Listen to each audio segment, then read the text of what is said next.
हाय मित्रों, नमस्कार। मैं प्रेमराज पुरोहित।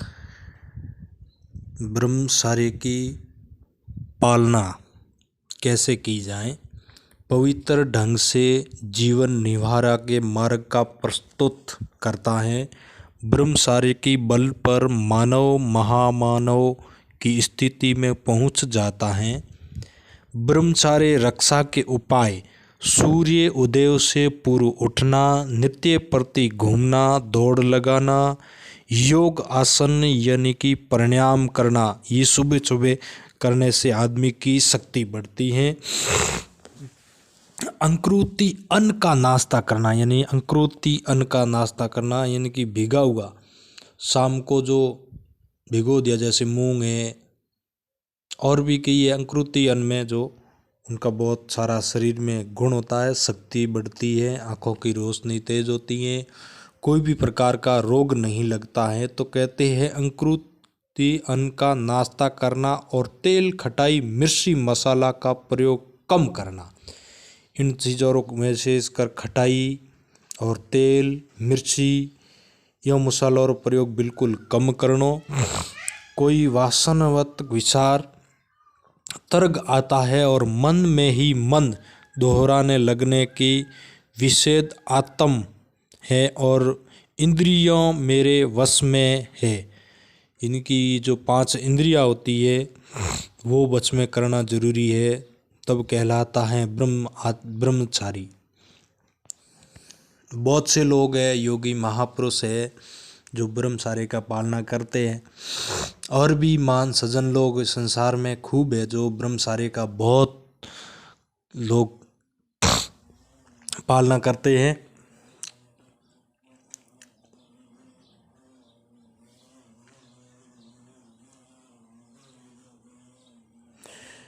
विशेष करते इंद्रियों में बस में हूँ और शुभ सुस्ता हूँ और मेरे संकल्प महान है, यानी कि मेरे संकल्प महान है। विशेष वासना को सुगली में नहीं फंस सकता हूँ, यानी कि विशेष वासना की सुगली में मैं कभी नहीं फंस सकता हूँ जो ब्रह्मचर्य का पालना करता है। ब्रह्मचारी बनने में आसान समझाना, मन की विधि और शत्रुवक्त विचार में लगाव रखना, सदाचार बनाने के लिए संकल्प करना, नारी के प्रति पवित्र भाव रखना, नित्रक अभिवनक गायन प्रधान नित्य अभियान करना की सूचित और स्मरण करना, विष शरीर के संपन्न हो और पराई उस मिट्टी में लोध समझना, आत्म संतान प्राणी पर विचार करना। ऐसे में वासना भाग खड़ा होगा और संकल्प करे कि सदाचारी बनकर आगे बढ़ूंगा और दूसरों को बढ़ाऊंगा। यानी कि संकल्प करना चाहिए कि सदाचारी बनकर आगे बढ़ाऊंगा, औरों को भी बढ़ाऊंगा। उन्हें मत सराहे जानने के लिए अनुतर्क पूर्वक सफलता पाई जाती है। सफलता और संपत्ति कमाई, जीवन सफल हो जाता है। साधन प्रसाद के सदुपयोग करे, साधना कहीं कमी नहीं, योग्यता, श्री सरलता और महान योग बढ़ाकर अभिष्टा मंत्र में उपयोजन किया जा सकता है। ईमानदारी से कमाना और सद प्रयोजन में ही उन्हें प्रगति करने वाले धन की स्वार्थिक बनाते और धन की थोड़ी मात्रा भी सदुपयोग का आधार पर महान प्रतिफल प्रदान करती है, जबकि विफल सदुपयोग वाले भी उसके दुरुपयोग करने पर उसकी नष्ट कर देता है, साथ ही स्वर को भी नष्ट हो जाता है। सेध होने पर नौक पानी में भी नाव नाव में अगर सेज हो गया तो नाव भी पानी में डूब जाती है। ये ऐसे स्मरणीय सथाओं के और योगे श्रम और महान योगी के सहयोग से ही साधना बनती है, बढ़ती है, धन सार्थिक बनता है। नरक से कमाना और भलाई में, नेकी से कमाना, भलाई में खर्चा करना और घातक बनाते हैं और दुरुपयोग। निरकी से कमाना और भुलाई में खर्चा करना घातक बनाते हैं और दुरुपयोग से छोटी सी सद्योग नौक पर देगी और डूब से बड़ी सेध वाले होगी, तब डूबा देगा। साधना कमाना और मनुष्य के हाथ में की गई है, मनुष्य के हाथ में की गई है वाला होगा, तब डूबा देगा। साधना और कमाना मनुष्य के हाथ में ही की गई है। गुजारी परिस्थितियों में भी अनोखी व्यक्तित्व और पुरुषार्थी के माध्यम से साधना जुटाकर स्वयं संपन्न बनाए और योग्यताओं के अकेली परिवर्तित न्याय योग्यताओं के साथ परिश्रम एवं कम में तन्मयता के सपोर्ट न हो तो वहाँ से भी निस्वार्थिक हैं हो चली जाती है। एक बार काम लेने पर भी उसका सदुपयोग मार्ग न बन गया तो वो सारे परिश्रम व्यर्थ हो जाता है। उपरजनकता की कष्टा पहुँचती है, उपवास का भागी बनता है। जीवन निवारा के लिए कोई वस्तु के आवश्यकता पड़ती है, जिससे आवश्यकता पूरी करने के लिए श्रम चाहिए, पर श्रम द्वारा सभी आवश्यकता वस्तुओं को जुटाने में बड़ी समय से साहत। इसीलिए ये व्यवस्थाओं की गई है कि श्रम के मूल्य धन रूप में प्राप्त करे लिया जाए और उस धन से अपनी विभिन्न आवश्यकताओं पूरी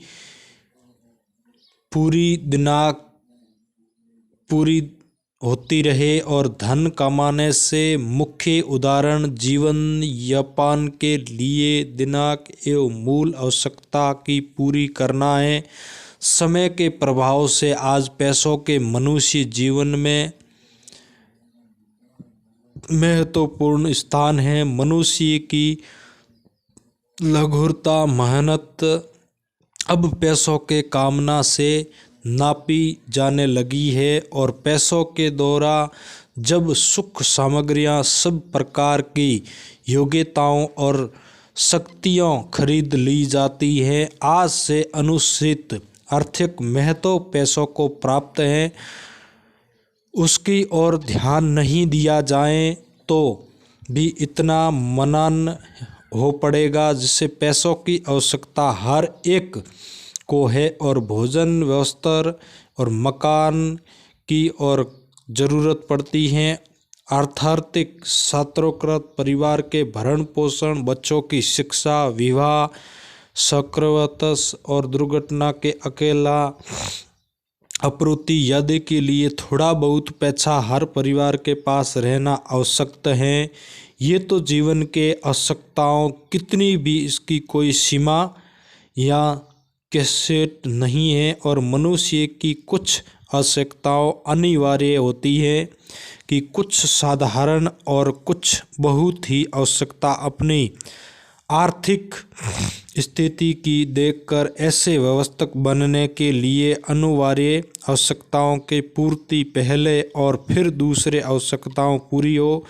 बहुत से लोग धन का उपयोग झूठ, शान, सत्ता, दिखावा और फैशन फरोख्ती एवं दुशासन के प्रति में ही समझते हैं। ऐसे करने उनके लिए हानिकारक है और समाज के लिए भी हानिकारक होता है, क्योंकि गरीब लोग जिनके पास अनिवार्य आवश्यकताओं को पूरा करने के लिए धन नहीं होता है। ऐसे शांत संकेत दिखावा और फैशन प्रस्तुति के बड़ापन समझते हैं और वो प्रभाववर्त धन ने न होने पर दूसरों से ईर्ष्या रखते हैं।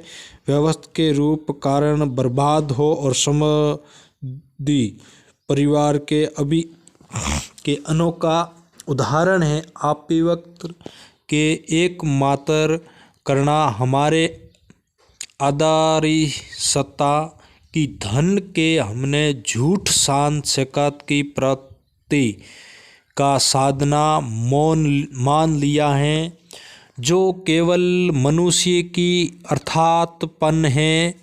अथातपन है। यही अच्छा होता है कि अपने पास इतना पैसा है कि आवश्यकता पूर्ति के बाद कुछ बचा तो और व्यक्तिगत काम आएगा और किसी और के कार्य में लगा जा सकता है। गांधी जी ने रेल में सफ़र कर रहे एक स्त्री से कहा, बहन, अच्छे कपड़े नहीं पहन सकती हो तो कम से कम इन्हें साफ तो कर लिया करो। स्त्री बोली, क्या करूं बापू, धोती एक है, इसके आधा धोकर निचोड़ लेती हूँ, फिर स्नान करके आधी सुखा लेती हूँ। आप बताए इसे धोऊं कैसे? गांधी जी ने कहा और आंखों में आंसू आ गए। वो बोला कि जिस दिशा में इतनी निर्धनता हो वहाँ फैशन प्रस्तुति नहीं चल सकती हैं। ये कहकर उन्होंने आधी धोती पहनकर काबुल उड़ने की प्रतिज्ञा की और मरते दम तक उसे सरलता से जीवन बिताया। और ये मानने भला ही कि जितनी शान शौकत और प्रदर्शन करोगे उतना ही ठंडा बैठ से रहोगे और अपनी ठाठ बाट से रहोगे और अपनी ही आवश्यकताओं के जिताना अधिक बड़ा लोग हम उतना ही सुखी समझेंगे। लोग भले ही वो समझने लगे कि आप सुखी हैं, पर इन व्यवहारों की आवश्यकताओं को बढ़ा लेने से आर्थिक परेशानियां खड़ी हो जाती हैं। वहाँ हम बड़े बुरे तरह दुखी और सस्त्रीक करके रख देता है। वहाँ एक कृत्रिम आवश्यकताओं ऐसे सदियों गुण हैं और जिससे मनुष्य अपने पैर पर अपना आप कुल्हाड़ी मारता है। ये उसके आर्थिक कठिनाइयों तो आती हैं, पर साथ ही व्यक्तिता और परिवार के उन्नति में भी बाधा पड़ती है। फैशन के व्यसन से आज अभी ग्रस्त हैं और फैशन के बढ़ाने के कारण केवल अवहेलना हो रहा है और बालिक आगे प्रदर्शन फैशन के अंग बन गया है और हमारे नैतिक मूल्य पर इसका बड़ा गहरा असर पड़ रहा है। परिवार में झगड़े, कुटता और बुराइयों से धन के लालसा और लालच के कारण पनपती जा रही है। विद्यार्थी वर्ग इसी से पूछना नहीं है कि बच्चे बालिक उनमें फैशन और दिखावा की लालसा बड़ी विकृत होती हैं। जहाँ रहे वहाँ माँ बाप जो अपने बच्चों को लिए फैशन की पूर्ति नहीं कर सकता है, उनकी बुरी आदतों के प्रति के लिए पैसा नहीं दे सकते हैं, वो बच्चों की निगाहें में घिरे हुए या फिर आर्थिक संकट उठा रहा है। वस्तु की आवश्यकता होती है कि 3 के तन को ढकने के लिए, सर्दी गर्मी से उसका बचाव करने के लिए ही फिर क्या जरूरी है कि कपड़े बड़े महंगे कीमत है और नहीं तेजी और डिजाइन में है। और पेट भरने के लिए सतत पौष्टिक भोजन आवश्यकता है, लेकिन अपने स्वाद के लिए, बड़ापन जताने के लिए मिठाइयाँ पकवाना, छठ पकाड़ी और ये जन क्या क्या उड़ता है, बीमारी पड़ती है और वो अपने कमाई के पैसे गहवत हैं और गमावत हैं। यदि पेट भरने पर स्वस्थ की दुष्टा से खाते हैं तो वो बहुत कम खर्चे में काम चल सकता है। महंगा वस्त्र, भोजन, बहु शादी, देवत भोज, देहत भोज और वासना से फैशन अभिक्षण में जो जितना धन फेंकते हैं वो ही उतना ही अमीर और बड़ा माना जाता है। इनके अनुसूक्त बातों में खर्चे के रोक कर उसे पास के इच्छाएं व्यवस्था कम शिक्षा के समाज के स्थान के कार्य में लगावें तो नहीं केवल मुनाफा प्राप्त होगा बल्कि हमारी शारीरिक, मानसिक से सामाजिक उन्नति भी हो सकती है। समाज में अधिक कष्ट अथवा परमेश्वर की जोड़े और धन के उदारता और अवहार्य प्रण प्रदर्शन है और अन्य सेवक और खर्चे की प्रति का लिए उचित अनुचित साधना का प्रयोग करना पड़ता है और प्रत्येक में इसका परिणाम ईमानदारी, घूस, सोरा, हत्याग्रह, कलह आदि का रूप देखा जा सकता है। धन कमाना सरल है पर उसे खर्चा करने की कठिन समान है और ये निर्धन उपयुक्त तो किसी को भी नहीं करना चाहिए। धन के व्यवपूर्वक कमाना चाहिए और विचार पूर्वक खर्चा करना चाहिए। जहाँ अच्छी जगह हो, अच्छी जगह पैसे लगने चाहिए, फालतू के नहीं होना चाहिए। कमाई हुई है धन अपेक्षाओं से रोकना है तो कमाना है। और मृत व्यक्ति के लिए जीवन में बड़ा महत्व है कि एक असाधारण गुण जो लोग महत्व को नहीं समझते हैं और उसकी शक्ति से उपरक्षित रहते हैं, हमेशा आर्थिक कठिनाइयों में फंसे रहते हैं, साथ ही पूरा परिवार उन्नति रोक देते हैं। और जिसने भी जीवन की मूल आवश्यकताओं की पूर्ति के लिए धन का प्रयोग किया है, अपेक्षाओं नहीं किया और उनके जीवन में सुख रहा है और सद्योग भारत जीवन में महत्वपूर्ण स्थान लिया गया है। इसी भारत के अपने अक्षर के पूर्ति हमारे पूर्वजन के ज्ञानों के लिए महान साधन के इस ज्ञान के लिए जिसके कारण समस्त संसार में भारत के संभावित सूर्य ज्ञान विज्ञान के लिए दो देश माना जाता रहा है और जिसके बल पर वो जगत गुरु कल्याण स्वाग्रे राष्ट्रपति जी डॉक्टर राजेंद्र प्रसाद रूसी प्रवास पर था, पर वो पैरों में जूती की कला गढ़ रहे थे और इसीलिए उन्होंने नई जूती मंगाई और स्क्रेटर जब उन्होंने रुपयों की जूती को लेकर आए तो चिंता में पड़ गए कि बोला कि देश रुपयों को जूती से भी कम चल सकता था, पर सेक्रेटरी जब उसे लौटाने चले पड़े तो उन्होंने कहा कि अब कहाँ जाने में, मोटर का पेट्रोल में खर्चा भी करेगा, अब जब गाड़ी वहाँ से निकले तब बदल लेना। राष्ट्रपति की सद्योगी और कफायत पर वह उपस्थित सभी लोगों को बहुत प्रभावित हुआ और मनुष्य के लिए प्राप्त आवश्यक विकृतियों के यदि को ठीक प्रकार से निजिहात